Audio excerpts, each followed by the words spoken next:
This is a tutorial where I will be showing you how to use any compatible iPad or other tablet to draw on your stream live in real time using either your finger or a stylus, which then can be used to, for example, annotate tutorial videos, or you can use them during live reactions to trailers, so you can draw those red circles and arrows in real time, pointing out the elements of the video you are discussing as you're discussing them. So the first thing you're going to need is to download onto your tablet the Splashtop XDisplay app.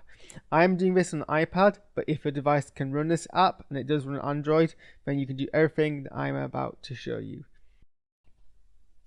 The next thing you have to do is download the Splashtop XDisplay software onto your computer. Once that has finished its installation, load it up. Then make sure your iPad is connected to your computer via USB and open the app on that too.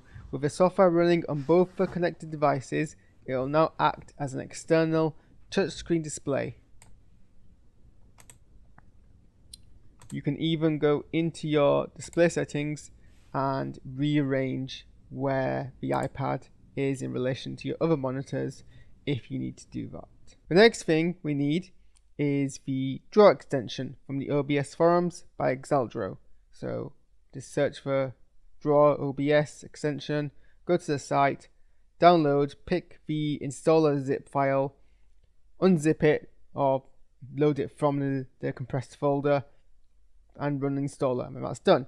Then OBS, go into the docs, enable draw, and it'll appear as a dock. If you don't have a tablet, you can still use all the draw features with your mouse on the same window as your OBS. For a full look at the extension, you can watch Nutty's video, which I've linked below. The short version is you can draw, clear, change the size and opacity. You can change the drawing tool. There's even a few options that let you load a custom image into the tool. For example, you can have a custom brush with a custom image as the brush stroke, and if I just load in my logo, I can draw using that. You can also set it so you can draw and drag a single image, so you can, for example, load in circles or arrows. You can add these tools as favorites, so you can easily switch between them on the top bar without having to keep changing the settings. You can also change how the cursor appears or whether it displays or not.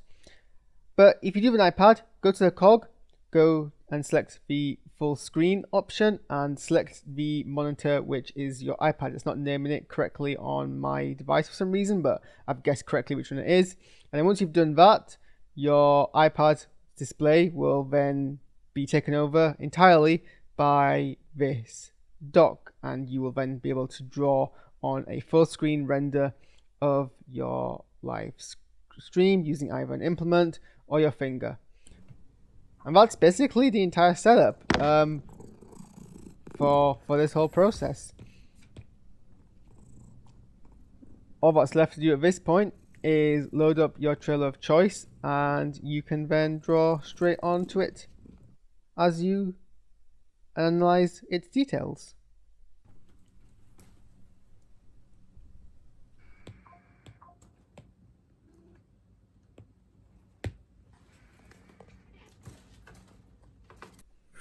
There was one thing I noticed to be aware of. If, like me, you don't stream in 16:9, but you stream in the same resolution as the trailer, or at least rather the same aspect ratio as the trailer, you'll notice that the way that the extension works is it still renders. It renders calculating from the top of the frame, but it's basically because you've cropped down, it's getting confused with where the top of the frame is. So because this is X number of frames shorter, it's rendering it X number of frames below my pencil. Just to be aware of, hopefully it'll be fixed in a future update.